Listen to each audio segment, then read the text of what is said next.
You're like a circle that floats around me, keeping me safe and sound. And when I fall, you tied a rope to me. You're blessing me every day. I was down with an illusion, like a sparrow with broken wings. But now I shine with your reflection on me. I'm getting back up on my feet. That you showed up was written in my palm. You are a statement that explode like a bomb. I get to push myself to victory. You make me winner. You cut me loose and set me free. You make me win in every way. You showed me how to spread my wings. Yes, I'm the winner of the day. You cut me loose and set me free. You make me win in every way. You showed me how to spread my wings. Yes, I'm the winner of the day. Yes, I'm the winner, yeah.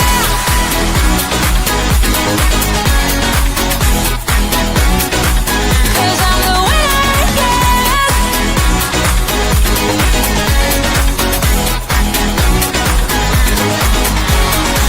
Am I awake or am I dreaming? So far gone, I won't look back. And when I move, there ain't no stopping me. You're pushing me up to the top. I saw the clouds looking angry, but then the sky reached my mind. And when I space out, I see the possibilities unfolding the way that I want. That you showed up was written in my palm. You are a statement that explode like a bomb. I get to push myself to victory. You make me winner. You cut me loose and set me free. You cut me loose. You make me win in every way. Win in every way. You show me how to spread my wings. Yes, I'm the winner of the day. You cut me loose and set me free. You make me win in every way. You show me how to spread my wings. Yes, I'm the winner of the day. Yes, I'm the winner, yeah.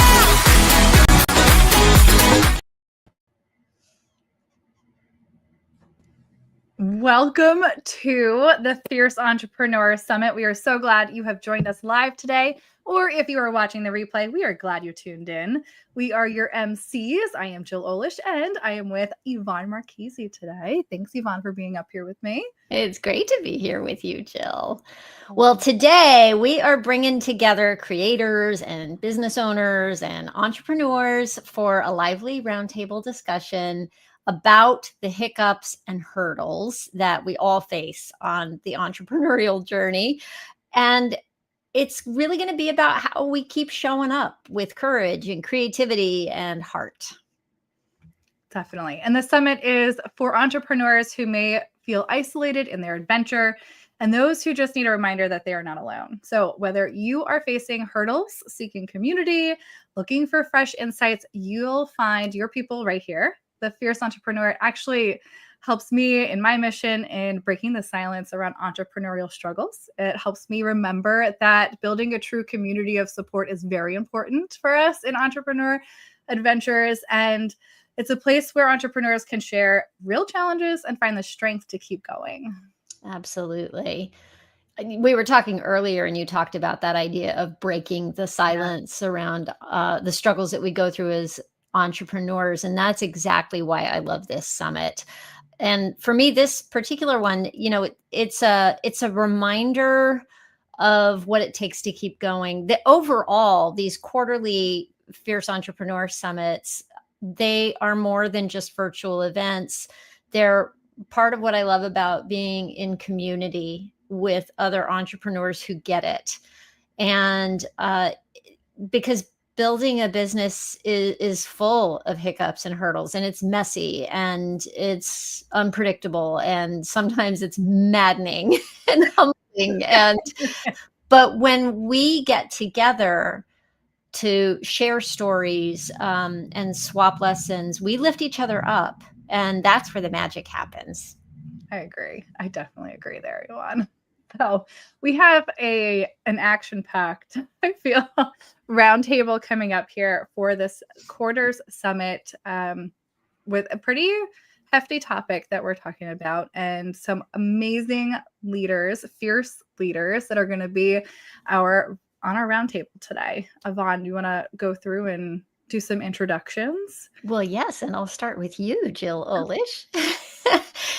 Let me introduce you all to Jill Olish if you don't know her already. Jill is, I always say I wish I had a Jill in my life when I was a young mom.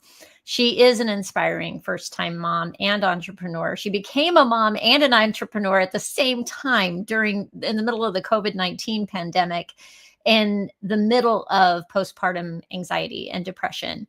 And despite that, she has managed to create a life with her family and a business that is fulfilling and meaningful, while being living proof for all moms that living out your dream is possible. She founded Mama Outspoken to help moms find their voices and be heard, advocate for themselves, and spread awareness for motherhood transitions, because they can really be a doozy.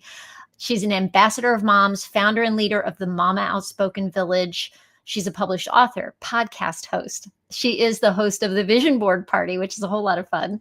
Summit leader, associate producer, and roving reporter of Good Morning Entrepreneurs, and all around just amazing person. So, Jill, welcome. Thank you. Thanks, Yvonne. And we are showing on the screen here our speaker sheets. These are just informational things that we have each as speakers for today's roundtable submitted, and you can find these on the website as well. So when you go to mysexybusiness.com, click on the button for the Fierce Entrepreneur Summit on the homepage, and you'll find each of the leaders' speaker sheets there, but we're going to show them as we introduce each of them today as well. So thank you so much for that, Yvonne.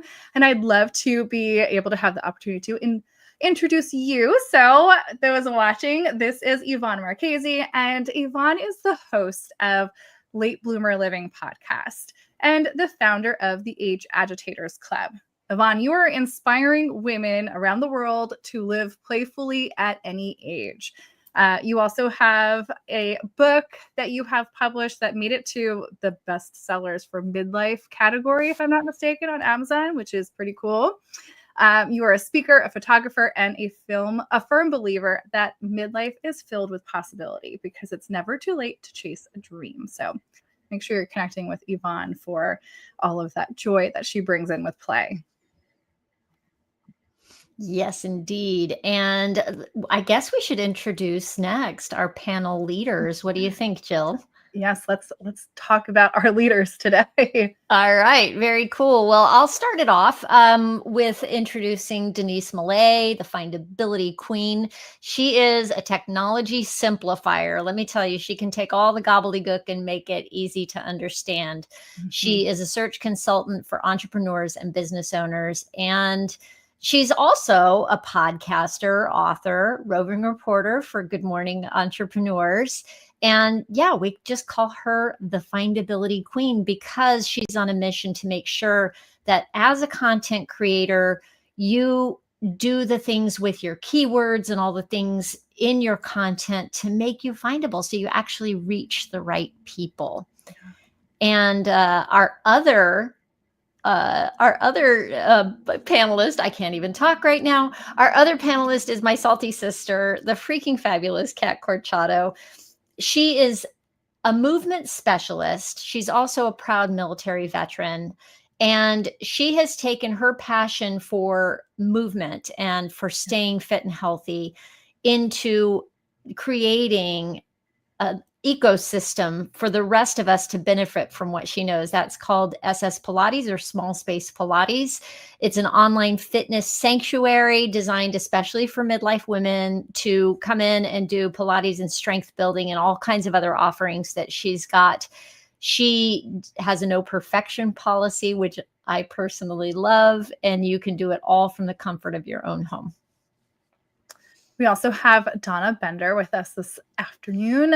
Donna is a branding and marketing strategist. She is a certified givologist and the author of The Art of Givology. She's got so many years of experience with working with many famous people like Calvin Klein and Ferragamo. She has taken all that she's learned in this industry and teaches us how thoughtful giving can elevate a brand, deepen relationships, and keep you top of mind. Surprise and delight marketing is her strategy, and she helps you understand marketing in just a little bit of a different way with a lot of fun intertwined. For sure. Yes. And we also have Adam Rothenberg on our roundtable leaders today. Adam is the creator of the entertainment platform Call Me Adam. He's also the host of Bearing It All with Call Me Adam podcast. He has more than 2,200 interviews with celebrities from film, television, music, and theater. He has been working with these celebrities for so long and has even written a book, Behind the Curtain. And there's a whole other part to it, and I can't remember how it all goes, but it is his secrets behind the curtain of with these celebrity interviews. And he just tells it all. And it's so excellent to have his warmth and curiosity here on the stage today with us. I love Adam's interviews. And also, you never know when he's going to break into song. You never know when Donna is going to show up in a costume. You know, Denise and Kat just bring energy and thoughtfulness to everything that we do. I love this community. Can I just say, I love this community. Definitely. Yeah. And we wouldn't be complete without one other person who's going to join us today for this discussion, and that is Kim White herself.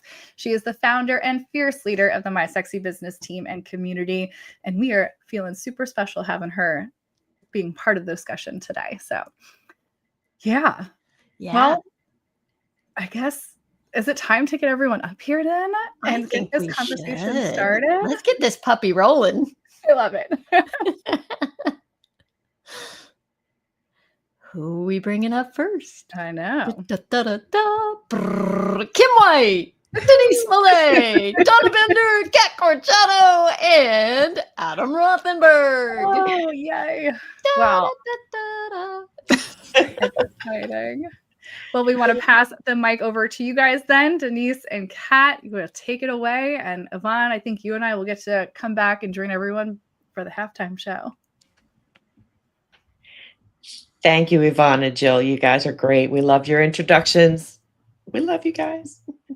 Kat and I are going to lead this discussion today, but we hope that everybody will jump in or let us know your questions too. So if anybody watching has a question, please put it in the comments. We'd love to try to incorporate you into the conversation too. Our first question today I want to ask for all of you is, tell me what your definition is of a hiccup versus a hurdle, or are they the same to you? So who wants to go first? Don't all jump in there. I know, right? No, no one wants to go? Go Oh, for it, come Kat. on. I've never heard this community quiet. Come on. All right, I'll start with mine. I think of a hiccup as something that's a blip, that's a short-term thing that you just encounter, something that didn't go the way you thought it would. A hurdle, on the other side, is something larger that's in your way, and it can be something you truly didn't expect along a path and that you have to address more strategically. What do you think, Kat? I agree with you, Denise. I kind of think of a hiccup as one of those small little mistakes you've made, but you can go back and fix it really quick. Like, you put the wrong audio or the wrong, on your podcast, and then you realize you've done that. You have to switch it up. Not a big deal. A hurdle, I feel like, takes a little more thought because you have to look at, you guys know me. It's kind of like the wall. The hurdle's the same thing. Can I go through it? Can I go around it? Can I dig underneath it? Am I going over it? What do I need to do to get over the hurdle? And who do I need to ask? Maybe I need to ask questions to figure out, how do I get past this hurdle? I'll go. Oh, Adam. Oh, well, a hiccup for me is, Denise, a technical glitch. And when you're trying to do something live, and the mic's not working, the camera's not working. I'm just using that as a basic example of a hiccup. A hurdle, on the other hand, is when you feel you've been getting your message out there in front of people and still nobody understands what you're talking about. To me, that's a huge hurdle. And the way that I feel that I have learned to get over that is by getting feedback from the people that you're relaying the message to find out what are they not understanding and what could you do better. Right. Adam, Kim? I would say that a hiccup, to, like Donna said, is a tech glitch. It's a small thing that happens that you can easily get past. A hurdle is a lot more of a troublesome moment. It's maybe preventing you in moving forward somehow, and you have to figure out either how to get around it, over it, through it, or you're gonna let it consume you. So that, to me, is the difference between a hiccup and a hurdle. Thanks, Adam. I'll give an example of a hiccup and a hurdle today. During our red carpet recording, my speakers weren't working. That was definitely a hiccup. I had to do that whole interview without hearing anyone and just making sure I was responding. But a hurdle is if I took that personal and I built this mountain out of it because I felt like I wasn't competent or I wasn't capable. I think that's building a hurdle from a hiccup. So that is one of my definitions of the two. I love that, Kim. I think it's interesting that whether you're in business and you're writing a book and you have a podcast and that the hiccups and hurdles can be different depending on which part of your business you're dealing with.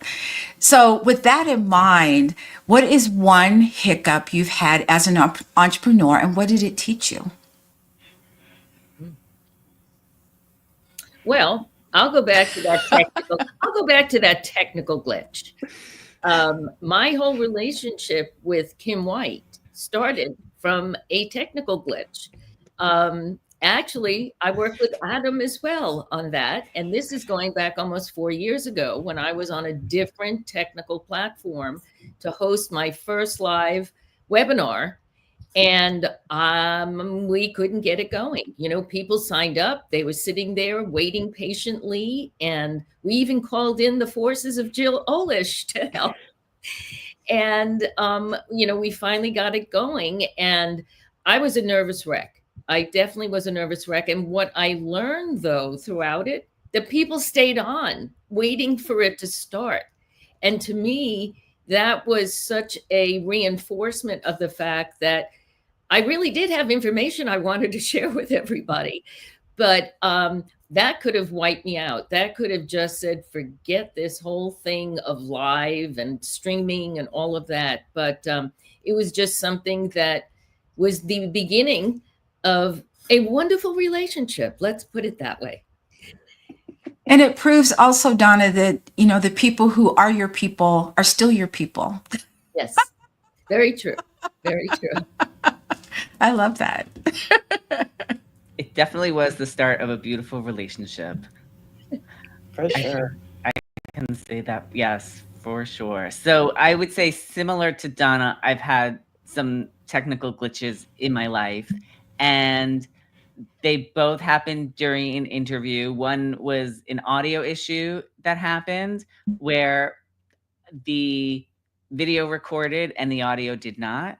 And in another one, the audio recorded and the video did not. And both times, I will say, I tested my equipment beforehand, and I was feeling so confident and so happy and so excited, and then it still happened. So I'm always a proponent of testing your equipment beforehand, but you can also still have those glitches even after testing it, because the universe has other ideas for you.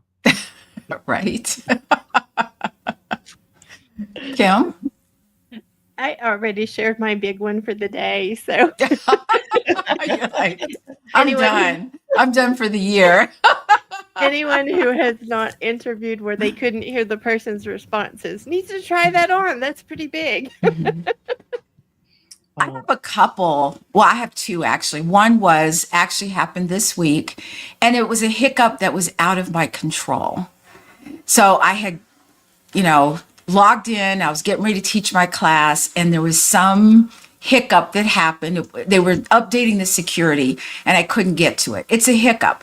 There was nothing I could do. So I obeyed my mentor, coach, whatever it is she liked to say, and she said, "Go have coffee with Cutie," and that's what I did. The other hiccup was when I first started my podcast, and I kept backing the date. I kept going later and later of when I was going to start. And I was so excited to get it done. I launched my podcast with one episode. And everyone's like, "Oh, you're not going to make it. You have to launch with at least 3." And 5 years later, I'm here. So I could have listened to everyone and said, "Okay, that's it. I'm done." Or I could say, "You know what? I'm going to dig my heels in and keep it moving." And that's what I did. Good for you. Thank you. Well, my hiccup, the most notable one of the last few years, is I was doing a live show for that was being broadcast on Amazon and Roku and a couple of other places for this organization, and I forgot to push the go live button. So I sat there and talked and did a whole presentation for 35 minutes all the way through, because it was just me and the presentation. And I got to the end and found out that I didn't press the live button. And here it had been dead air live for 35 minutes. And I felt like terrible. But it did teach me that I had to be calmer at the beginning of everything and make sure I ticked all the boxes in my mental checklist before I dove in. So it kind of got rid of some of my nervousness, And you're still here. I am, and I'm on camera too, and I haven't disintegrated.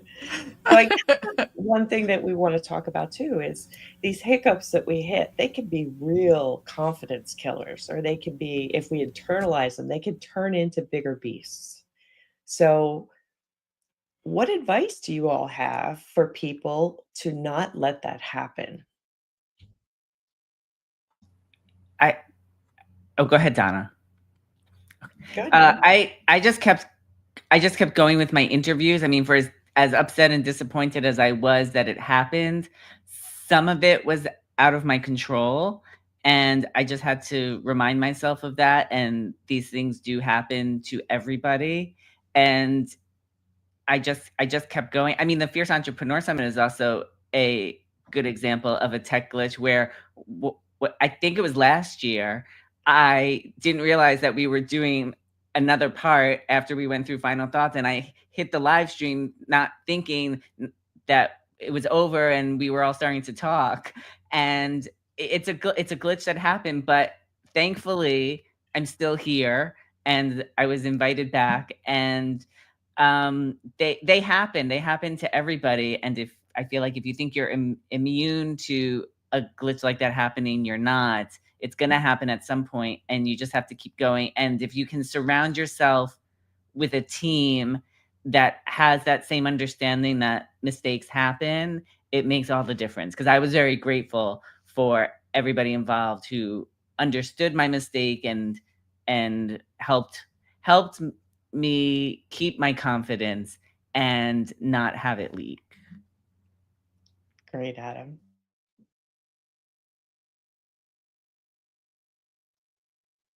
I'll go. What was the question? No, I'm joking. Thanks. I Kat. think one hiccup that happened was, I think, the first year that I had the second year I had my soiree. And for some reason, it didn't cross my mind to change the link for people to come and be a part of it. And I was freaking out in the very beginning, and I probably lost some people that wanted to come, but I had to change the link, get it all out there, and realize, that it is what it is. And I learned a valuable lesson there, but it also reminded me that, no one died, and it will be better next year. And it's one of those things that you never forget it again. So once you have that lesson, wasn't a bad lesson, wasn't a hard lesson, it was still a lesson. But once you've had that lesson, you're like, I'll never forget that lesson again. What advice do you have, Donna? Well, 2 years ago when I had my book launch and had been had a live book launch, not even a one on live streamed, where actual people were showing up, to see the book. We had no books, okay, because they didn't arrive in time. And somebody here on this panel was who kept me from jumping off the ledge, Miss Kim White. We had a very good idea came out of it, which was to pre-order the book. I had a couple of books to show. I could talk about the book, but we sold books there and explained to everybody that they were coming in, and I'd be more than happy to autograph every book that was purchased that night. And it worked out much better. I probably sold more books not having the book than if I had books that night. That's my thought. And then I was able to, when they came in, I was able to autograph them all, and I hand delivered them to everybody. And I got a chance to thank them again for coming to the book launch. So something that was definitely, I thought was going to be horrific turned out to be the best thing. But, That's awesome. Yeah. I love that, Donna. How about you, Kim? So I'm going to get a little spicy as usual. And I'm going to say the best advice you can take for about anything you're doing is get over yourself. Because the bottom line is we fear judgment. We fear that somebody's going to say something, and we fear all these things is what holds us back a lot of times. And I think that's a true hurdle. I think that's something that when we're letting our pride be loud, and we're fearing all of the judgment that could happen. I have done interviews with like poppy seeds in my teeth. I have done there's a whole list of things that hurt your pride. Like your vanity is impacted by these things. But the truth is, if I would have stopped from any of those things, I wouldn't have actually reached the people who were waiting for the solution I was bringing. I was fearing the ones that I can't help. When we are afraid of that judgment, we can't help those people. If they're being judgy, they're not our flavor. They're not the people that we're here to help. But the ones who are waiting for us, are we going to choose the judgy people, or are we going to choose the people that actually we can make a difference in their life?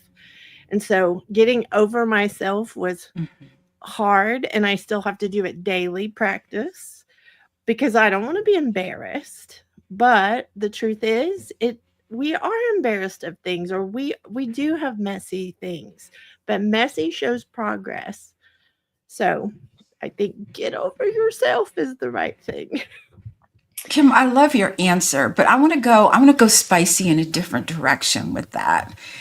When you're new in business, like you're just months in, and you have a hiccup or a hurdle, it seems like the biggest hiccup or hurdle ever, because you don't know. And then it's just sitting there staring at you like, what you going to do? And so it's only when you've gone through several hiccups, several hurdles, that you go, that's okay. I can get over this. I know exactly what to do now, or I know what direction. But when you're new to this, when I launched my podcast, I thought, oh my God, that's the biggest hurdle ever. But I thought, you know what? I don't care. I'm going to keep going. So sometimes you don't know what you don't know, but when you've had a few of them and you still feel like it's the biggest hurdle, then we need to talk. Just number one. But number two, you realize I can do this. It's not that big of a deal, and I can get over myself. Love that, Kat. Get over yourself. I love that. So, but I want to piggyback on something you said, Kat, is when we're early on in this whole journey, we see a lot of the perfection out there. And we think that that's what we're being measured at, or that's where we believe that we're being measured by what's out there. How do we help people understand, or what do you think we can give people for a inspiration to understand that that's not real, so that they don't quit early on, because that is true. It's the early on thing that is really damaging. So like for me, it's helpful for me to actually hear people speak and see their videos and see their body language and see how they are and they're regular people versus social media that's static. What are some other ways that we could figure out what's real and not? Well, Denise, I just want to jump in for a second. And you said, for people already in business, seeing that perfection, but it might prevent people from starting a business because they think, I can't be that perfect. Okay, I'll shut my mic off now. No, please tell me. Do you have any suggestions on how we can help people understand that, that's not what they are measured to?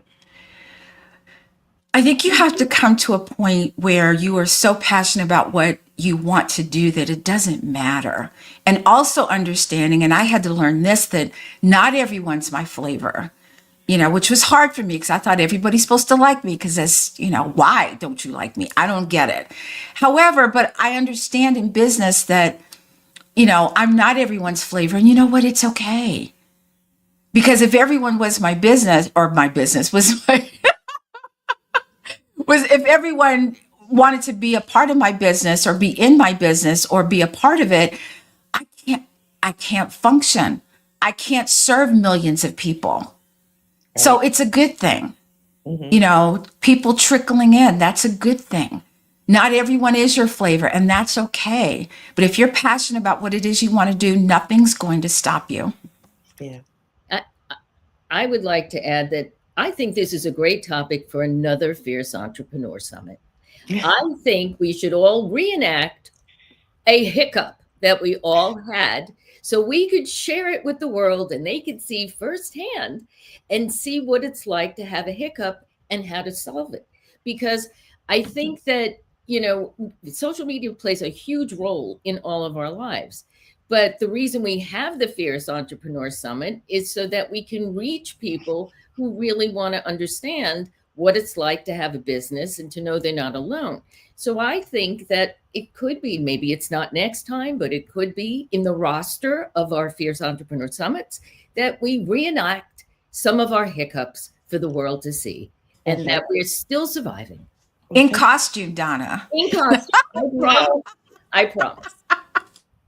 Actually, piggybacking off of what Donna was saying, I think it's true. Showing the world your mistakes, showing that you've had things happen to you, but you got through them, I think would help somebody, especially first starting out. I mean, it's rare that, I would say of recent, I've watched talk shows my whole life, but I would say I'm more honed in now when I notice something that happens on a national talk show that a mistake was made. And I love watching that live moment happen and then recovering from it, because it shows that, okay, I've had similar moments like that in my interviews, and you just recover from it. I mean, I'll never forget, I shared a few bloopers on GME of where I was trying to phrase a question in a particular way, and it took me forever to get it phrased, or trying to get my intro correct or something. And I think just showing the world that you have those same things, those same hiccups that everybody else has makes people, I think, come your way more. Can I just piggyback on what you said, Adam, is that if you're not an entrepreneur and you see these mistakes happen, you get very judgy. Oh, how dare they make a mistake? Because I was like, this is a national news and they're flubbing their lines. What's going on? And then you get into that same situation and you kind of go, oh, I get it now. But can I share something about that? Because one of my biggest challenges when I, started to change my messaging in terms of my business and how I wanted to market and how to use costumes to show people that, they could make marketing fun, and was the fact that my whole career in corporate America was to be professional. And it was to be straight down the middle. You couldn't lean to the right, you couldn't lean to the left. And what I learned just, by speaking to everybody in the community and by, spending time together, was I didn't need to be perfect. And I think it's an important message to get across to people who want to start a business or are in business and doubting themselves, is you don't have to be perfect. You can make mistakes. I mean, when I'm doing a live stream with Kim and I can't get the word out, or I'm like, I forget what I'm talking about in the middle of talking on live TV, and I'm like, whoops, it's those things. I could never do that before.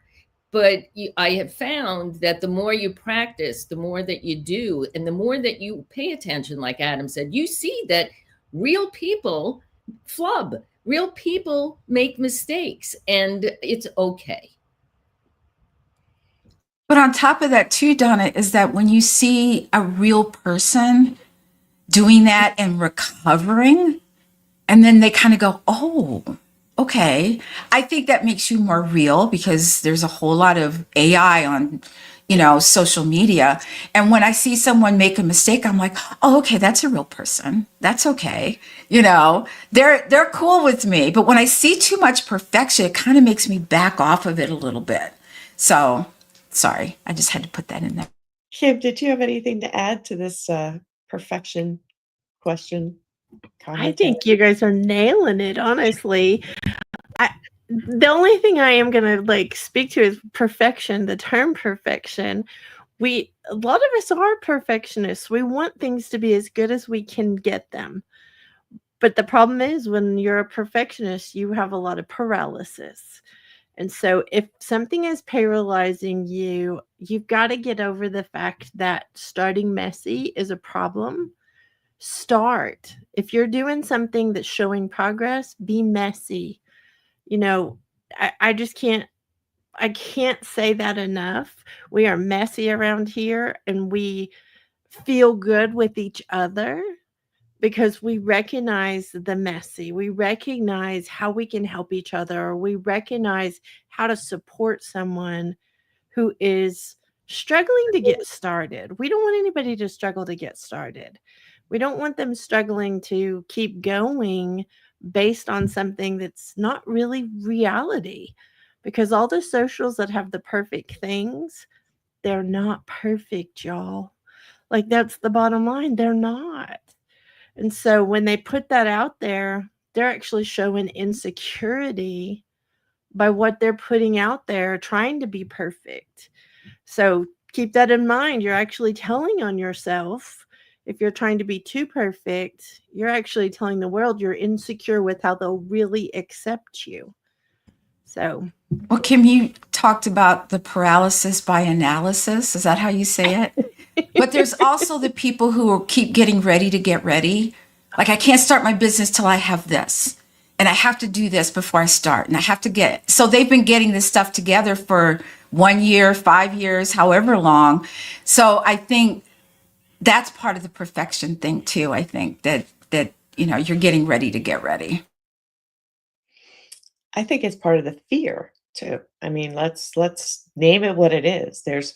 We all have fear of failure, fear of judgment, fear of just not measuring up. We carry a lot of things from previous times into where we are, and they can be significant hurdles to moving forward or moving at all.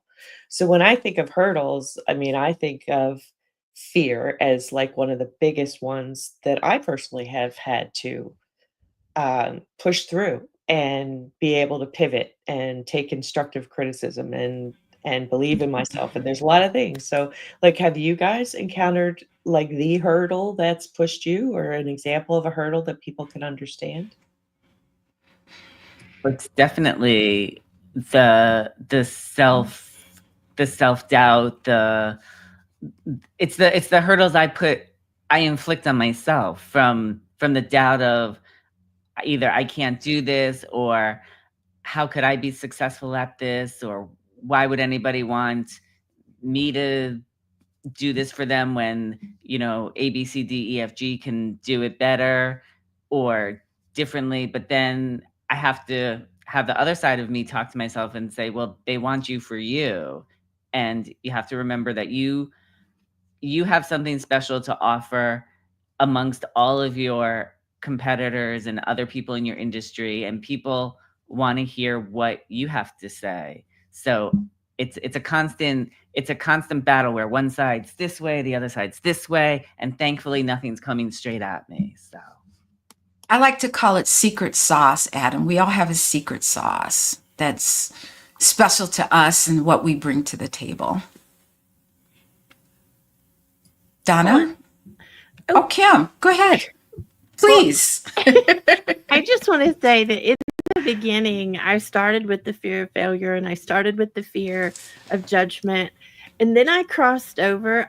Why we can't get over something and just be like good to go from then on, I don't know.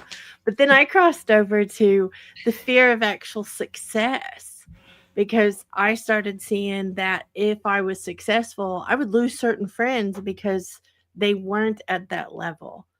And so it turned into a different kind of hurdle as I went through like all of these things. So I think of the track where, the ones that run track and run the hurdles, if you think about it, they're actually lined up, y'all. It's not one hurdle in a lifetime and then you're good to go. It's actually you're going from one hurdle to another. So I think that that's something else too. I want to make sure everybody's understanding. It's not you get over fear of failure and then you're just successful. You also have to get over the fear of success, because you will leave people behind, not because you want to, but you will leave people behind because they can't relate to you anymore. They can't be with you anymore, do some of the things. So that is one of the hurdles that surprised me whenever like I got down the road a little ways. There was another one of those hurdles out there. Well, Kim, I think also when you're talking about fear, we think, well, what if I fail? What if I fall? What if, and changing it and saying, what if I'm successful? What if, and when you've gone through some of these hurdles and some of these hiccups, that you don't have that, oh, what if? You're like, okay, what can I do? Your thought process, I think, changes once you've been through, and all of us, I think, have been through a lot of different, hiccups and hurdles. But once you get used to it, you realize it's not that it's not that big of a deal, but we also have a community of people that we can go to and ask. So I feel more for that entrepreneur that's starting and they don't have a community, they don't have a support system. Yeah. And we're about to wrap up our first half here, guys, and I wanted to get your final thoughts on the topic of hiccups and hurdles before we move into our halftime. I wanted to add something, and this will be my final thought. That you need to surround yourself with people who are going to support you, okay? And really block out the naysayers, because there's a lot of people that could be out of jealousy, could be because they're afraid to take a risk. And so if you're constantly hearing that information on a daily basis, you're going to doubt yourself. And so my biggest suggestion to people is there's a lot of times where, I've started a business, I moved cross country, not knowing a soul. I put blinders on and I wouldn't let a naysayer in my view because I knew what I wanted to do. And by gone it, I was going to do it.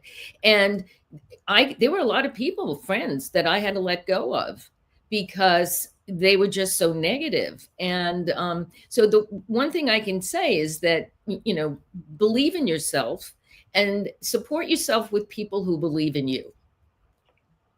Love that, Donna.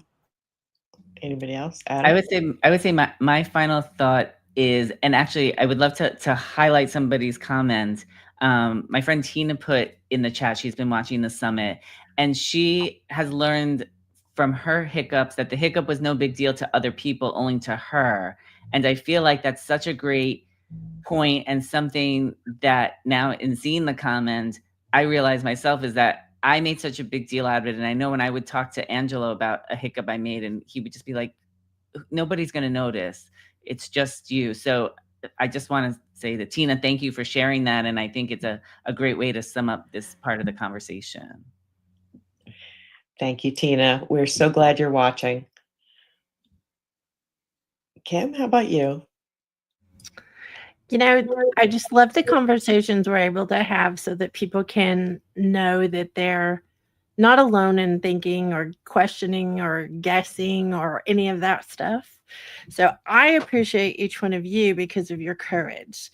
It takes courage to be vulnerable because there are haters out there. There are naysayers out there. And the part that I want to say with what Donna said is we don't want to leave people behind. That is not what we want. But sometimes people can't get over their hurdles to come with us. So loving someone and still doing what you need to do for your business and your life, it doesn't mean you don't love someone. It means you are choosing what you are supposed to be doing. I feel like I am supposed to be doing this. So I just want to put that little thing in there and how proud I am of each one of you. Thank you, Kim. Thank you, Kim. How about you, Kat? Do you have any last thoughts on this? I really resonated with what Kim had said, but also with what Adam says. My husband doesn't know all the ins and outs of everything I do. But sometimes I'll get frustrated and he'll say, "What's wrong?" And I'll say, "Oh, it's a business thing." And he'll say, "Okay, just tell me." And so I'll start to say what it is. And he goes, "I get it." He goes, "But you'll get it. It'll be fine." And I'm like, yeah, I am. I'm going to be fine. So I think it's important for to have these kinds of people in your life, such as this community. But the one thing that I love about this community is ask until you're clear. There's no limit of questions. Oh, you can only ask 2 questions. Ask and ask. I swear I've probably asked certain questions 5, 6, 10 times. And Kim will say, look at me like that's the first time I've ever asked that question, which makes me feel good. Or the first time you ever heard the answer. Yeah. Or seeing the presentation. Yeah. That's huge, Donna. That's huge. So like she probably said that answer to me many times. And that's the first time I heard it. Right on time, Donna. And you want to say, why didn't you tell me that sooner? It would have helped so much more.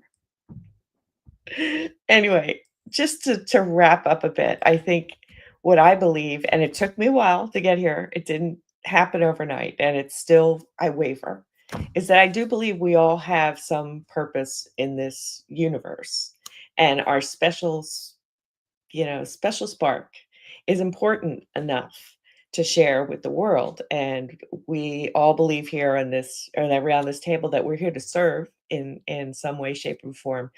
And to not share that is worse than the effects of the fear or the confidence or the doubt. It's like that is not acceptable. So for me, the hiccups and hurdles, they're tough and they're not great, but you really have an obligation to share what your special spark is. So that's why we're all here, to help you all find that and keep on going.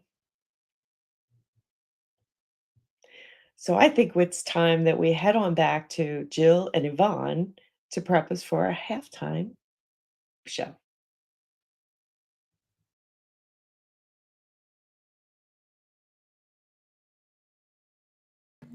Hello and welcome back. Oh my gosh, that conversation was fantastic, wasn't So it, Jill? good. So good. So good. You know, I have to say, this whole conversation, can I just say, is giving me flashbacks to watching my kid run track. And he did not run hurdles, but I would be there to watch his races. He was more of a long distance runner, and I would watch the hurdles. And literally, I'm watching these kids and I'm cringing because they would hit the hurdles and hit the hurdles and hit. Oh my gosh. And I was like, oh, how can they do it? And I think I would literally sometimes have to turn away. It was so Oh my painful gosh. to Yeah. I have not been able to witness that in real life, but I can only imagine because I have felt those same kind of feelings just from watching them on videos. Yeah, and maybe that doesn't happen to us when we run into these things in our business, but it feels like that inside, It doesn't sure it? does. Yeah. And Oh you my know, gosh. the one thing that hit me, and this has to do with a lot with, the in-person, real life, actual running hurdles, is what Kim said about we don't just have one in front of us, that they are lined up along the way. And now, like, thinking about how you do kind of like suck it in and like, oh my God, hold your breath a little bit as we're getting to it. And, as you keep practicing, that was brought up too, like practicing makes you recognize that, even if you do hit the hurdle, you get over it. Like, you will actually get over it and get ready for the next one. Yeah, yeah. It so a couple of things that I pulled, I loved what Donna said about to get past those hurdles and hiccups. Sometimes to get unstuck, it's about asking for feedback. And I Mm. was like, "Ooh, note to self. Yes, ask for feedback." And Adam was talking about, like, when we're facing those hurdles and hiccups, are you going to let them consume you, or are you going to find your way through? And Yeah. I think everybody kept coming back to the idea of a community being a way to help you get through that, because you're not stuck. You're not feeling alone. It's also a place to get feedback, right? Yeah. And it's a place to practice not taking it personally. I think that came up quite a few times, is that Mm. when we have those things that have come up, there's so much fear that it's our first time doing it. What is that going to look like? So it's okay to be a little bit messy in it because that's showing progress, but also, like, don't take that we had a mistake personally. And I love what that Adam was able to share Tina's comments, one of our viewers, about, not everyone's going to know that you made a mistake. It's not going to be something that they recognize, and it's really just us that notice it. And I knew that from, back in some of my other professions, like being taught that when I'm up giving, speech somewhere, I have it all written out. If I miss something, nobody else is going to know that I made a mistake. Oh, it's only in my head because I'm the only one that knows what I was supposed to say. Yeah, And that's huge when we have others who are recognizing that as well. absolutely. Definitely one of the first things I learned when I was in theater was if you mess up, you find a way to keep going. The show must go on. So, I had a doorknob come off in my hand in the middle of a production and go flying out of my hand and down a level and onto the stage. And I was like, well, okay, I better stay in character as this ditzy girl and go run down and get the doorknob. And, you just fix it and you go. And who knows if people thought that was part of the show or if they realized it was a hiccup, but there's no other way to, sometimes you can cover for your hiccups by Yeah. just keeping going. I also love that, I think it was Kat that talked about how before she was an entrepreneur, or she was watching the news and she'd see a flub and she'd think, oh my gosh, that she would be one of the judgy ones. And that people are watching you. There's a little cringe factor to putting yourself out there if you're a creator and you're doing things on camera, and you get that kind of feedback. But a lot of times those are people that aren't in the arena. They don't get what it takes to get up and do that. And so maybe that's not the feedback that you need to listen to. Yeah. Yeah. When Adam had tacked on with that saying like, oh, I get it now. Like, Exactly. yeah.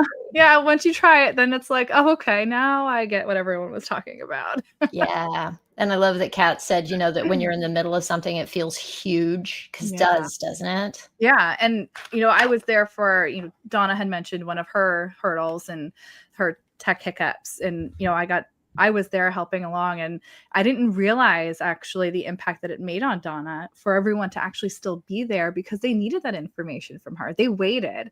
And I think that gives us some encouragement to follow through, even though we might have hit a hiccup along the way of doing something.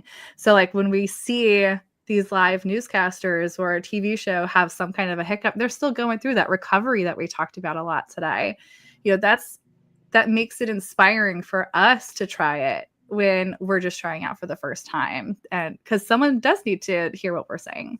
Yeah. I think it was Adam who said it helps to see somebody else go through it and then recover. And then you go, oh, the other thing that I thought was really key that I don't want to miss out on is that Donna talked about not having her books at her book party, and how that actually ended up being a good thing. So sometime, and I think her tech hiccup that led her to Kim also ended up being a good thing. So sometimes the hiccups and hurdles are actually there working on our behalf, leading us to better things. Yeah. And we may not see it until after the fact, but I mean, that story that she shared, I mean, that was something I started myself, because, hey, why try to fix it in a different way when you just take the course that it's leading you on, because it may just be better than what you thought originally. Can I pop in one more thing before we head into intermission? Because I think this is a key point.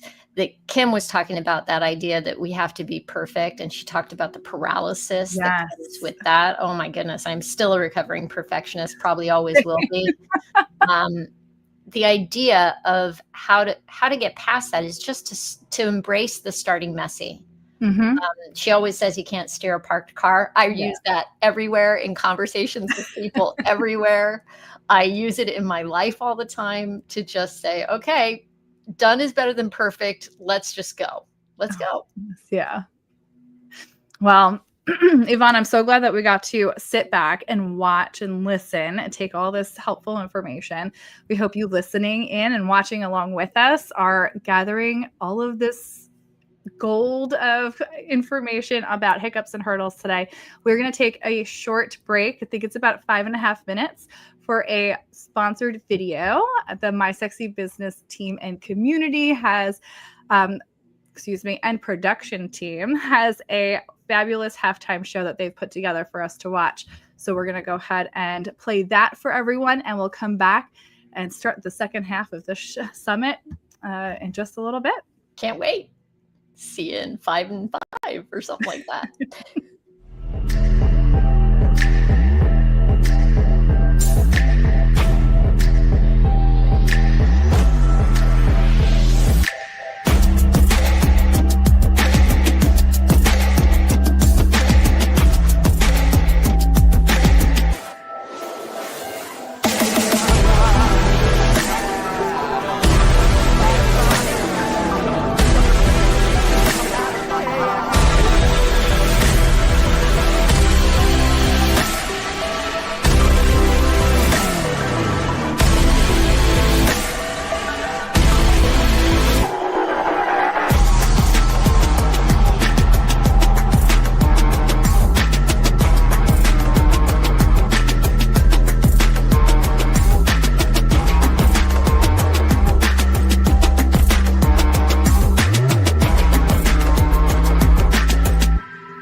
I love that video. It's such a great piece of everybody's and what they're doing. So, welcome back to the second half of the Fierce Entrepreneur Summit. Yes. I can't wait for this next part of the conversation. Oh, I know. Yeah. So, today we are bringing together creators, business owners, and entrepreneurs for a lively roundtable conversation about the hiccups and hurdles we all face on the entrepreneurial adventure we are all on, and how we keep showing up with courage, creativity, and heart. Right on, man. And showing up here in this conversation to, as you said earlier, break the silence around what really happens for entrepreneurs and business owners as they go about their days. We want to be living proof for you that you can keep moving through those hurdles. Yeah.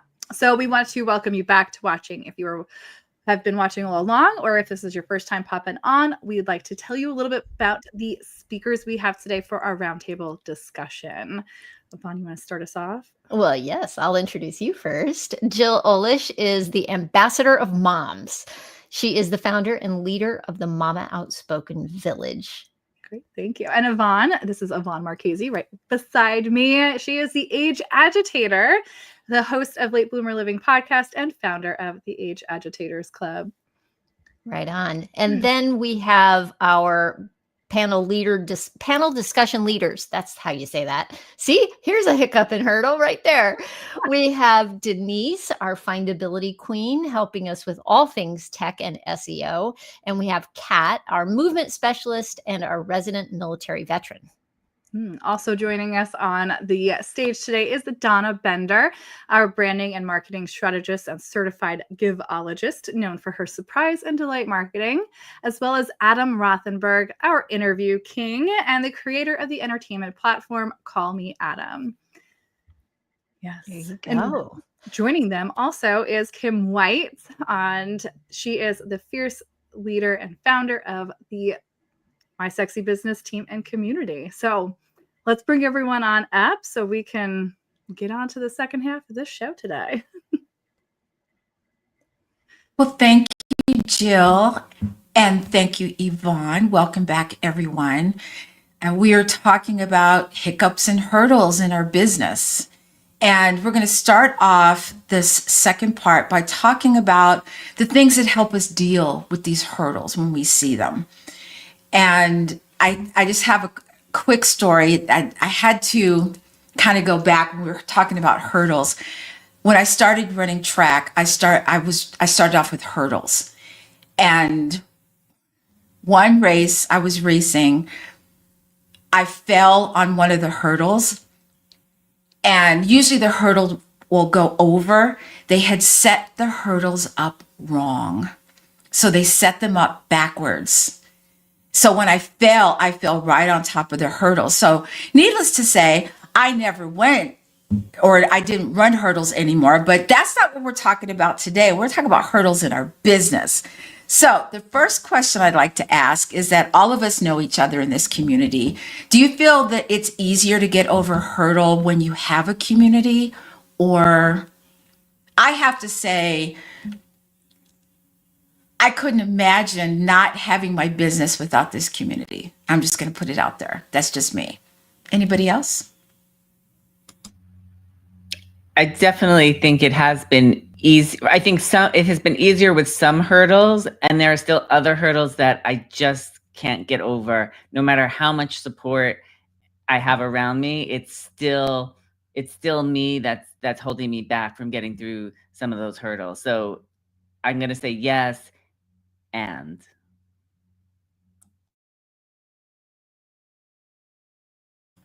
Donna?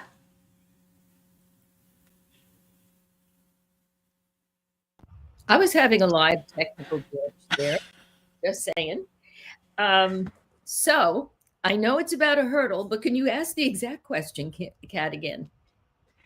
Well, the question was, we're all in this community and we all have businesses. Is having a community make it easier to get over a hurdle? Absolutely. I think being in this community, and I think I'm still having mic issues, so I'll fix it when I'm not speaking, is the fact that we have people that we're with usually on a day-to-day basis that can really help us and give their opinion or objective thoughts on how we're doing and keep us in check. You know, we might think we have a good idea, we want to change something and start off in a direction, and then everybody will have that look like, well, why do you want to change that? You know, you got a good thing going, why do you want to add another thing? Or so I think being in a community can definitely help us from even having to start to go up a hurdle and before it even happens. Kim? I can't imagine not being in community. That's the first thing I'm going to say, because I think you have communities for different reasons. And when you're doing something as tough as owning a business, you know, and I'm going to just be honest with my own feelings. Sometimes I think, oh, I don't have time for a community. I don't have time to like deal with everybody else. I don't have time for, but I have come to learn over my lifetime how powerful it is to actually make you go faster when you are surrounded by people who are on the similar path. Not everybody's business is the same in our community, but the struggles that are there, all of us are in different places with those struggles. So I think that's really important. And I'm going to say it again, business is better together. It is, Kim. I also think that having a community prevents you from I can't do this, I'm just going to quit. Because we've all been there at some point in our business, but there's always people that say, you got this, you can do this, let's walk through it together. And that makes it easier, I think. Denise?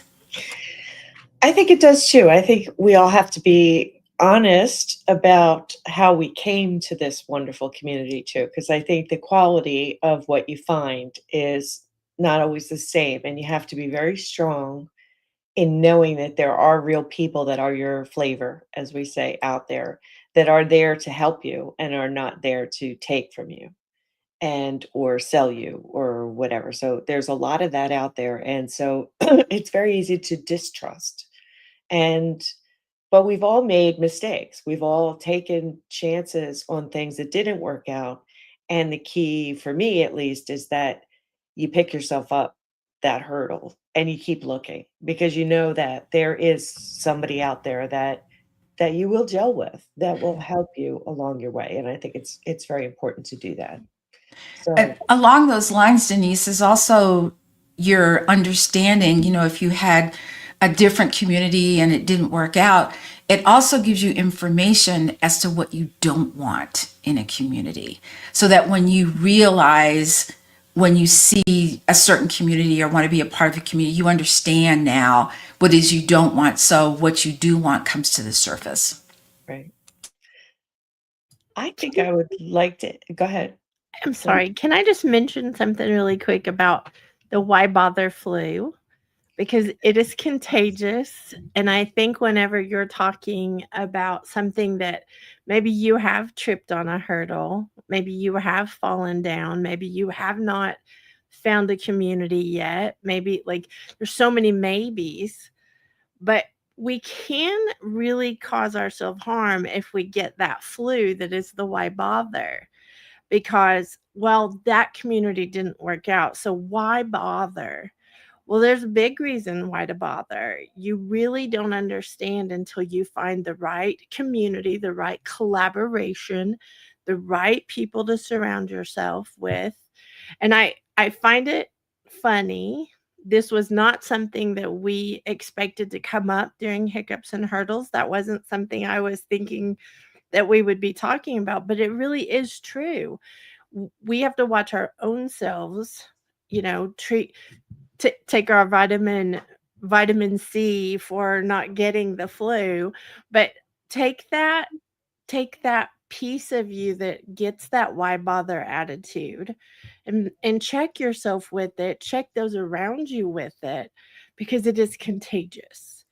And when we're giving up on something, you will find yourself, all of us have found ourselves at different times. Why bother doing that again? That didn't work. Why bother doing business? Because it's too hard. Why bother hanging out with people when people can be so mean? But the problem with that is you're talking about very small amounts of the people, very small amounts of the struggle. The other part is we are entrepreneurs because we want our freedom. So that is a huge part of, getting over the why bothers. Absolutely, Kim. Absolutely. Can I just add? Sorry, Denise. Please. Oh no, please. I just wanted to add one thing about the hurdle thing and the community. Is one thing that I find extremely important, and I think that Kim is an advocate for this, is finding a community that listens to you. That the people hear what you're saying, and if you tend to, like that I was saying before, go in a direction, they're all like, why? You're and can point out things that you're not seeing yourself, because sometimes we get so involved in doing something that we're not seeing all the points pro and con. And by being in a community, and having people listen, like, give you an example. I don't like making mistakes. Okay. Does anybody in here like making mistakes? But let me tell you, I make many. And when I get an email from Adam to tell me that the wrong date is on my email, or that something came through that shouldn't have, I love it. First of all, it means somebody's reading my email, but but I love it because it's a protection mechanism. It's like we care so much about each other. We want each other to know. We're not pointing out each other's faults. We're not saying, oh, you did something wrong. It's just to let us know so that we can make a change and make it better next time. So that's just what I wanted to add. Well, let me add on to that, Donna, because Donna brought up one of those hidden hurdles that we don't often get to realize are there. We talk about some of the external tasky things we have to do and the things that go wrong, but let's talk about the hidden ones, which is perfectionism. For me, it's confidence, right? Feeling confident, self-doubt is one of mine, because that is just you're hesitant. It's really fear, right? For me, it's fear of making that mistake. It's fear of judgment. It's fear of someone looking at you and not feeling confident, because that feels really bad. So, what do you all, are there any hidden hurdles that you see in entrepreneurship that we should call out so people know that we all feel them? Frustration. Ooh. I don't have so much fear because, being in the military, they taught us just how to think something through. But the frustration that when it doesn't happen the first time and it doesn't happen the second time. But what we don't understand is that first time you learn something, and even though you had a hurdle, you learned something. So the next time you applied it, but you had another hurdle. So by the time you keep doing it, it's almost perfection. Not that you meant for it to be perfect, but you remembered all the things that go into doing, a live stream or whatever it is that you think is really hard to get over. That hurdle, you got over it. Were mistakes made? Yes. But you failed forward and you're better because of it. So when someone else comes across something similar, you can say, oh, here's what I did. See if this works for you. So frustration is big for me. I would say self-doubt and confidence is another one that is my hidden hurdles. It was, I mean, for the longest time when I was in corporate, I had a boss who always said, you have to instill confidence in people. And it took me, I want to say, a good year or two before that really happened. And I never forgot the first time that somebody came to me over going to my boss for something, and I felt like, oh, this is what he's talking about. But it's hard for me, especially when I'm not 100% sure of maybe what I'm doing. If I'm doing something for the first time, it takes a while for me to get that confidence. Can I just add something to that, Adam? I think a lot of us, all of us here, are really good at instilling confidence in other people in our community or just in general.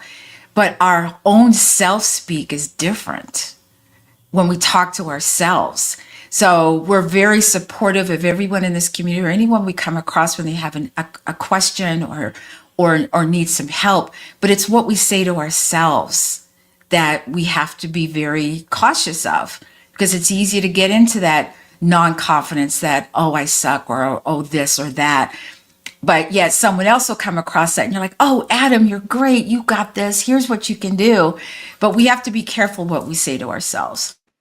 I totally agree with you, Kat, because it is so easy for me to see the greatness in everybody else and be able to, give thoughts or suggestions about helping other people.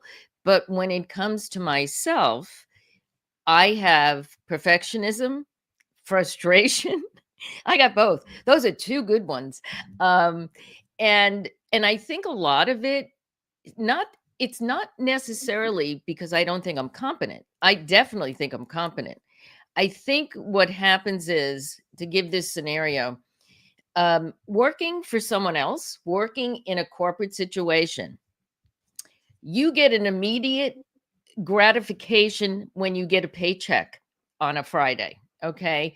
Or that there's positive feedback from a client who tells your boss and you get called into the office for accolades, okay?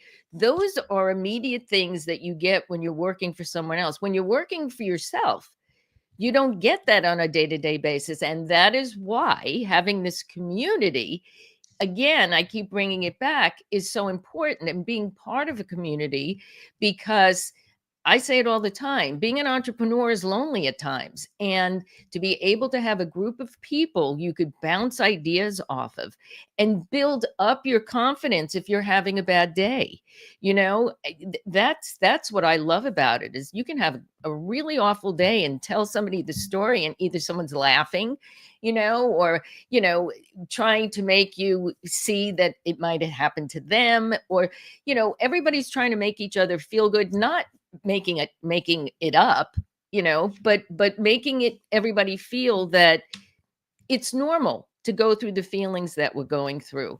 And so I just hope that everybody who's listening, or everybody who's watching now or hearing the replay, is picking up on the fact of how important the community is. Donna, I just want to piggyback on that for a second. Just, when you were talking, it sparked this thought in when we're helping other people, we have all these ideas and, Donna, did you think of doing this? Denise, did you do this? But when they say, well, Kat, what kind of ideas do you have for your business? You're like, I got nothing. I got crickets. What are you talking about? I don't know. I love that, Kat, because it's so true. It's so true. Kim, do you have any hidden hurdles that you've seen that are common? This is a very short summit. We don't have enough time. I'll just say that. I have lots of things that I struggle with on the daily. I'm an introvert. I'm not an extrovert. So, some of the outward struggles are being out loud with people, having live streams, or having Good Morning Entrepreneurs on Fridays. Like, those are things that I am not born naturally to be in front of a camera. The difference is, and I want to share just this thought about the difference between serving and being like an influencer or an impactful human. I can't serve everyone. I want to, but I can't. So some of my hidden, hurdles are, I want to do that, but knowing I can't is It's like a kryptonite thing. I'm sad when I have to say, no, the client roster is full, or no, we can't help this person, or no, we can't go to this event, or whatever it is. I am sad, truly sad about that. But the influence part is I don't have a limit on that.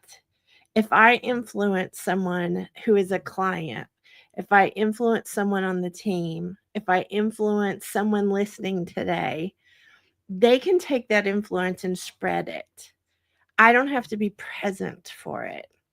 And so I think that's where I had to shift my thinking about I can't serve everybody, so I just would almost shut down from the I want to desperately help all these people I believe in. Some are not ready. Some will never be ready. Like they won't cross over to do it. But it makes my heart ache for them because I see their struggle.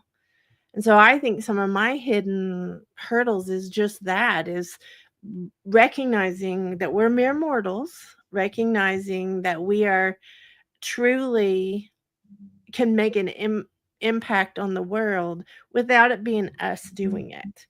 I'm so proud of all of you because you're impacting people that I may never know. I may never know them, but you all are impacting them, and I hope I'm influencing that impact by helping you all do the things that you're doing. So I think that's a secret hurdle for me, that it's really hard to share that because it makes me very melty. Sorry. Okay, Kim, I'm just going to speak for everybody and just say yes. Okay. I think we're all in agreement there that you're helping all of us and to help other people. So yes, that's my final answer. I love that. Finally. So as entrepreneurs, we all pretty much understand that it can be rather isolating. And is this one of the hidden hurdles in entrepreneurship? Yes or no? I think I know the answer to this. And why or why not? It's a hidden hurdle because it can feel safe for you to be isolated and be only in your own head.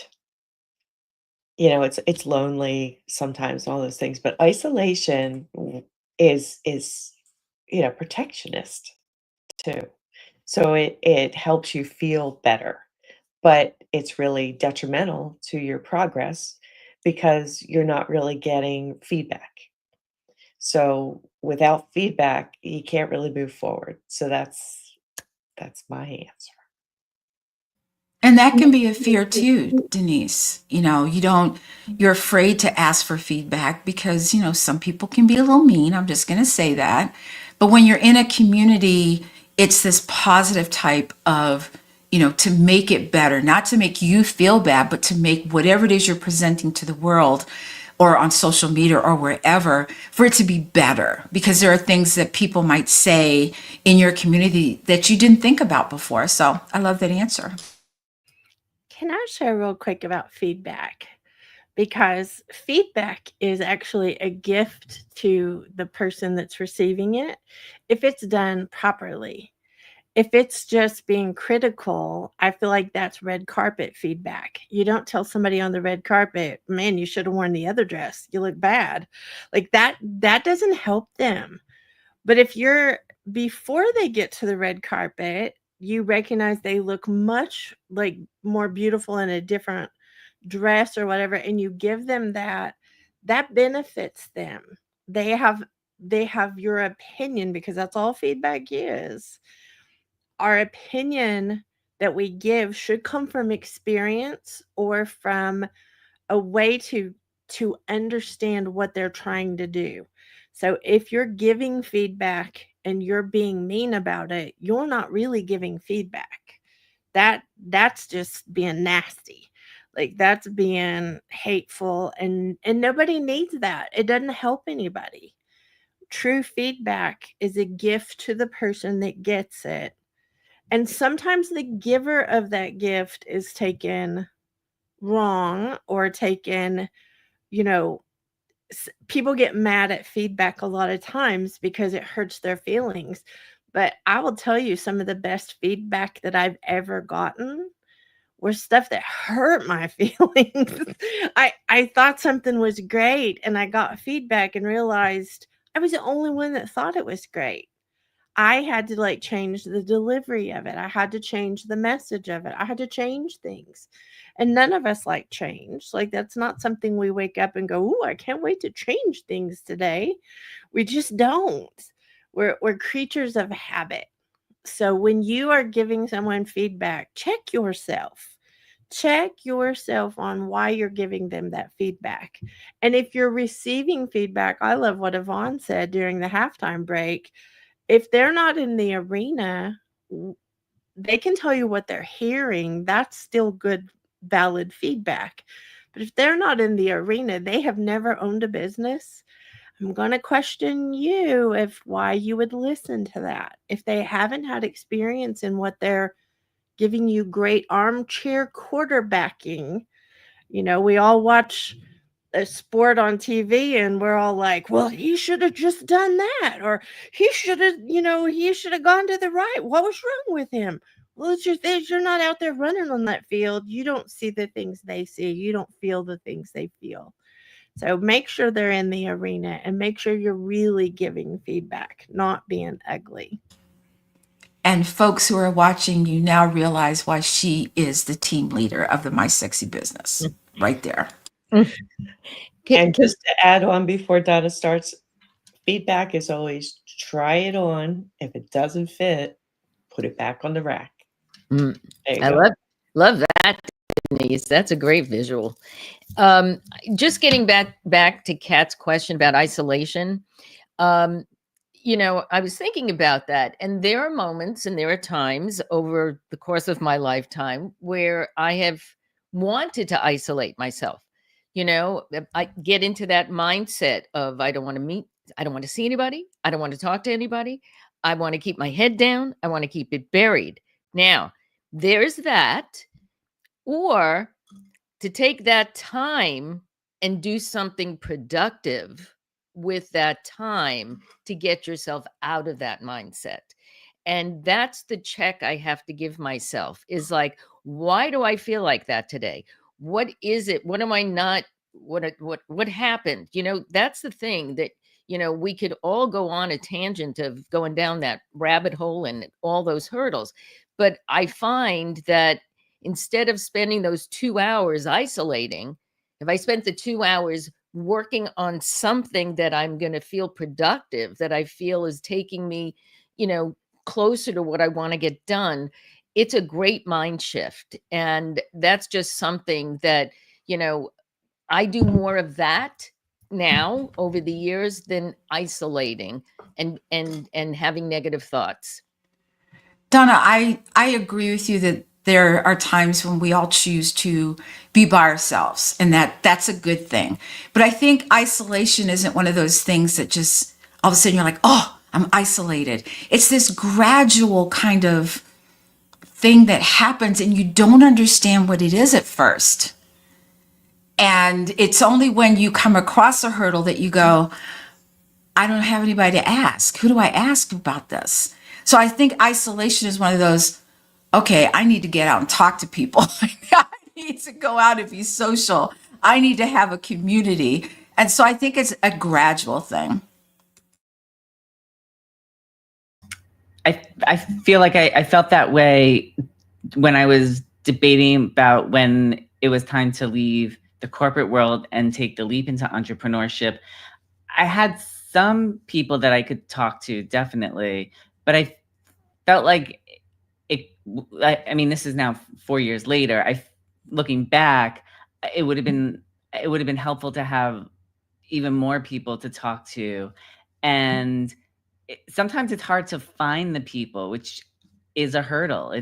I don't know who to talk to. I don't even know where to go to look to find somebody to talk to. I feel like I met almost everybody here because of a different community that we were in. And I think to myself, well, if I didn't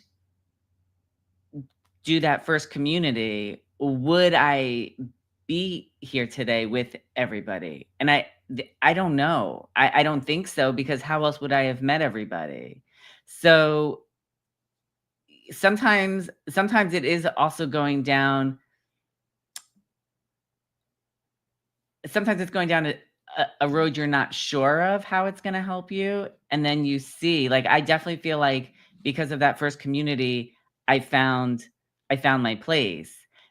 So, but it's, again, knowing who to ask, and also trusting yourself, and knowing you're going to make the right decision.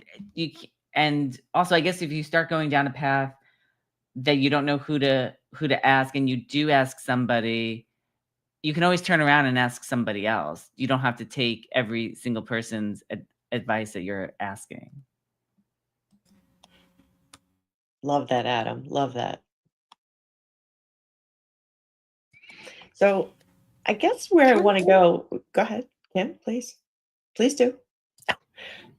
Sorry, I want to talk about like the isolation bit for a second, for something that I am guilty of. And that is, if someone hurts my feelings, and I do not wear my feelings on my sleeve, like I'm pretty thick-skinned. But if something happens, there's a collaboration breakdown, there's a business situation that's a breakdown, it's usually relationships that cause me to want to isolate, because somebody bit me. Like, they're hurting, and they hurt me intentionally because they're hurting. It wasn't even personal with me, but that is something that I catch myself and have to guard myself against, is I can isolate myself. I can pull away from people, and get that attitude of, man, people just, it's not worth being around people.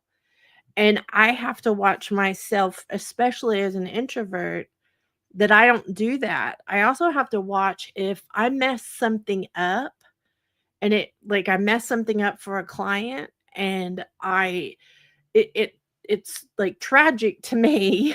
Like, they're not even bothered by it as much as I am, but it's something devastating, and I don't fix it. I can also run from that and isolate myself away.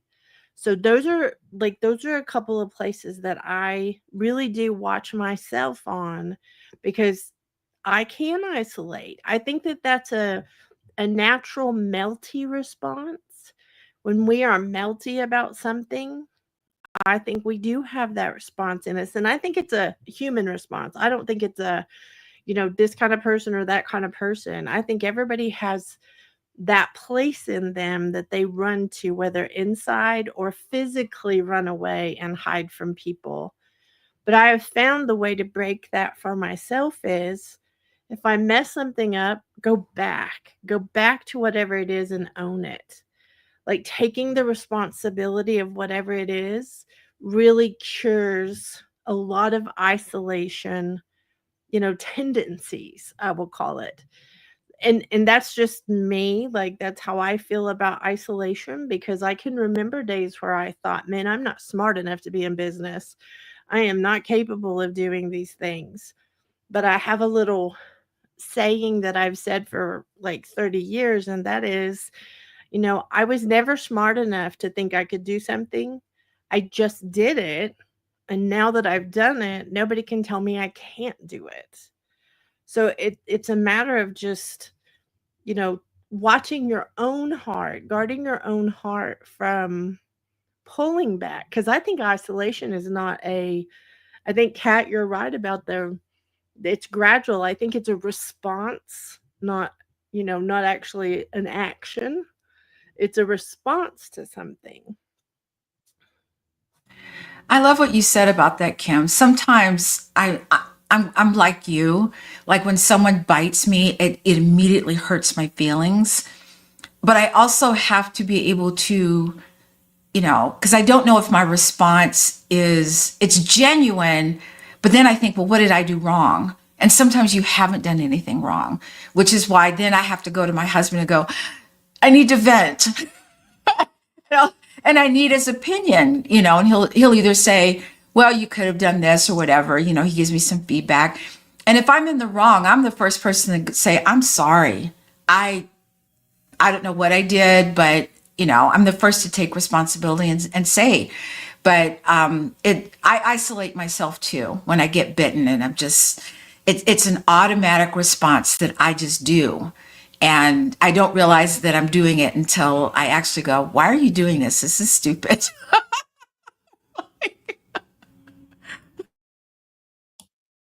I think that's so true, and it's automatic responses, and that's really interesting. I also think sometimes the imposter syndrome thing that we have all dealt with at a certain point rears its ugly head at different times. And when we get feedback of a negative nature or we get bitten, then we internalize, we turn it in on ourselves instead of being fair and saying, well, what's the value of that bite? Who did it come from? What are they living? What's on the other side of that? Like Kim said, like they're hurting, so they lashed out. But our instantaneous thing is to go in on ourselves. And that's, imposter syndrome is a difficult, difficult thing. And I don't think it's a one and done ever. I think it's just always there.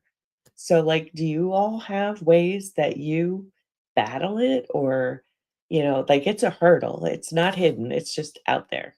So, what do you all think of that? I agree, Denise. I mean, I think, I think I could battle it every day. If I don't see the results that I'm hoping to see, more, on a roll of those moments, I could easily go, wait, I start having self-doubt, the imposter syndrome. I think it's something that, besides being a perfectionist and frustration, yeah, imposter syndrome is the third thing that I think is something to battle with. And I think that everybody here, I'm not going to speak for everybody to say that has dealt with it one or the other. I think that it's easy to fall into that if we don't see the results we want to see when we want to see them. Not that it might be the time we should see the results, but we want to see the results. We're not seeing them. It must be me. I don't know what I'm talking about. And we could fall very easily into that. And I think we've all had enough experiences, life experiences, business experiences, and have so much to offer. I know that it's just it's a handicap, but I don't believe it's true for any of us here. That's all I'm going to say. Yeah, I definitely think imposter syndrome is a daily struggle or a weekly struggle, or it's definitely a constant happening in your life. Yeah, I mean, when I go to see if someone would want to do an interview with me, one thing that sometimes holds me back, depending on who it is, oh, why would they want to talk to me? Oh, they talk to all these other people. Why are they gonna? And I have to remember that they want to talk to me because I ask different questions than everybody else. I do things a little differently. So why wouldn't I have to think of why wouldn't they want to talk to me? Not why. Well, I guess it's what I have to think of. I have to take out the negative is what I'm trying to say, and keep the positive spin on, yes, they would be interested to talk to me because I'm going to show them in a different light than all the other people that they've spoken to. And Adam, I kind of think of it as, everybody wants to talk to Adam. Not, oh, who would want to? It's when I say things like, why don't you know? You should know me. Why don't you know me? Why aren't we friends? But I think that's how you have to come at it. When you think of imposter syndrome, you think of all the transitions you've been through life. Think about when you went from, first grade to grade school to middle school. You didn't go back and, in in 8th grade and go, oh man, I still have this imposter syndrome from being in middle school. You don't think that.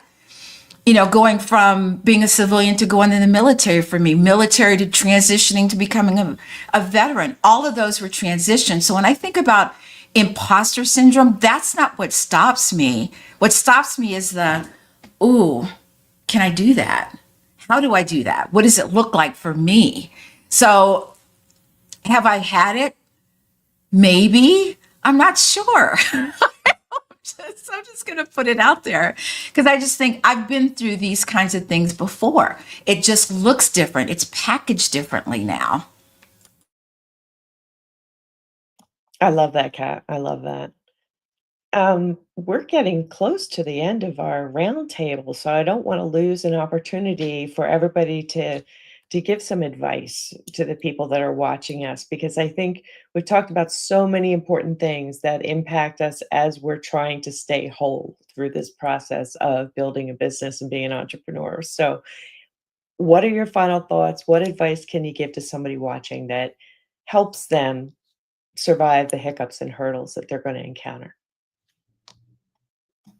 Well, I'll just say that you're always going to encounter hiccups and hurdles. I think it's how you deal with them as they come at you will make a difference as to whether or not you get through them or over them, or if they consume you. But also definitely having a community around, or at least one person that you can go to bounce things off of, will help. And also just remember that you are enough and you can do it. I Love that, Adam. Donna? I think that the first thing, that if there's anybody listening or watching or listening to the replay who's thinking about becoming an entrepreneur, I think it's an awesome idea and opportunity.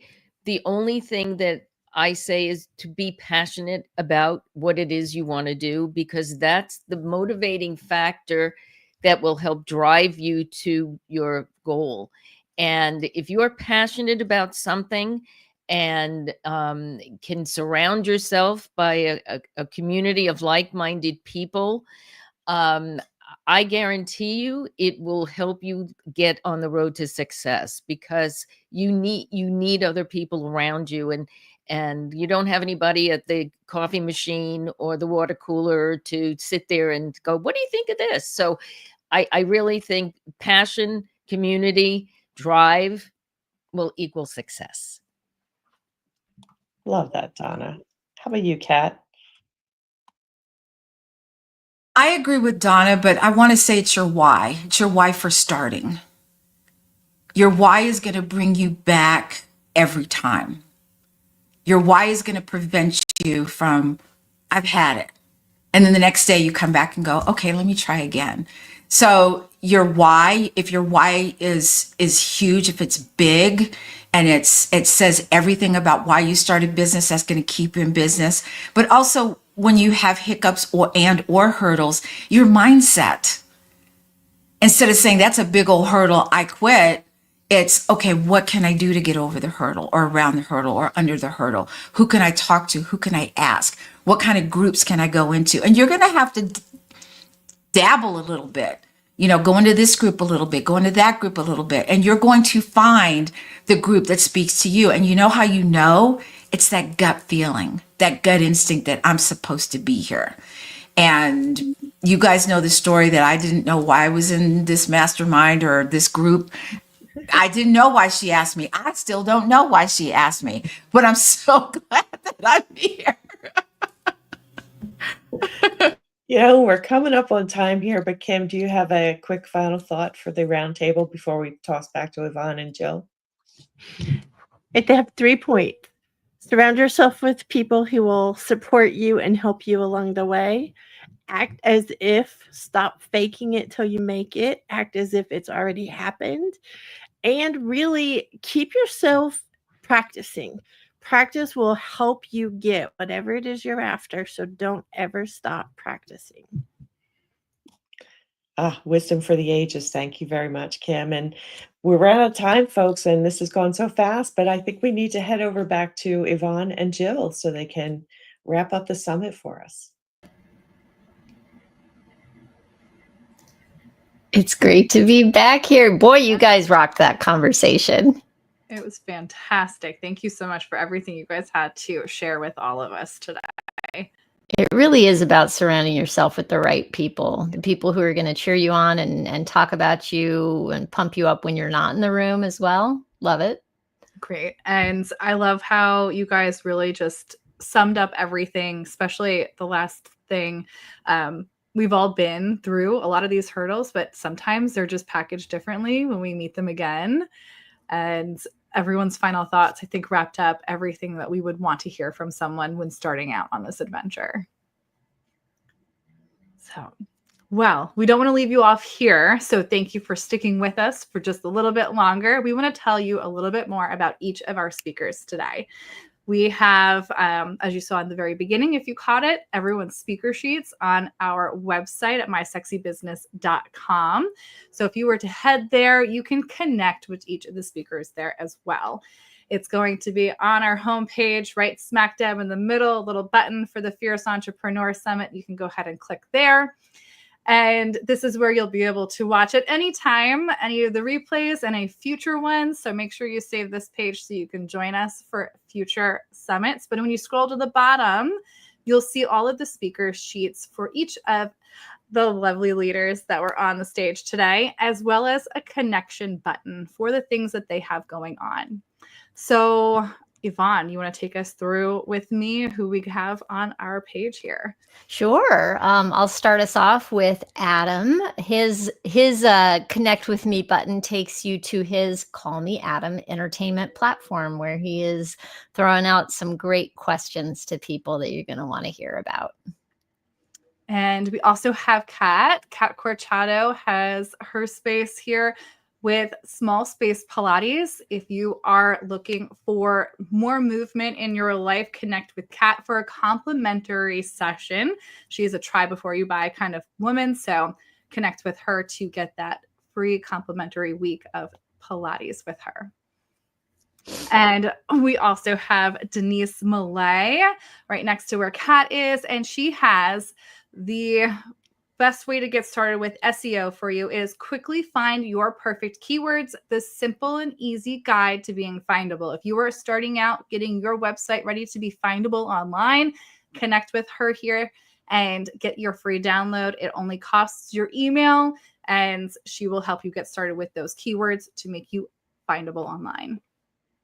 Exactly. And next we have Donna Bender with her big show and tell. Usually on the last Tuesday of every month, replays are also available if you want to go back and see some of her past costumes and edutainment specials. Those are on her YouTube channel, but you can click on that button right there to get there. And then we have Yvonne. Yvonne Marchese has on here her, 10 playful prompts for midlife joy. If you are looking to add some more play into your day, especially upon those hard entrepreneurial days where we do have these hiccups and hurdles, head over to here to connect with her. Again, this one only costs your email to get. It is a free download for you to start introducing play into your day with Yvonne. All right. And last but certainly not least, we have Jill Olish's Get in Touch with Me button, which will take you to her Mama Outspoken podcast, which is just incredible. And you need to go check that out. Well, what else do we have to say before we head on out here? If you have gotten the chance to connect with us, please do. Everyone here is welcoming. If you've heard someone that you resonate with today on the summit, reach out, because as we've all talked about, community is something we are very passionate about and want to make sure you have someone in your corner when starting out on this adventure, and where we want to make sure you're finding the people that are your flavor, that you fit with. And this is one way that you can start figuring that out, by connecting with someone here, or we can all just have some fun together. We're fun. We are. If you haven't noticed. Well, we do want to say thank you so much for our incredible speakers again, for sharing your brilliance, and to everyone watching for being a part of this conversation. Thank you for continuing to show up with us and learning and growing together. And Kim, I'll hand it over to you to close out. I just want to quickly invite everybody to the Vision Board Party. We will be hosting a Vision Board Party in just a couple weeks.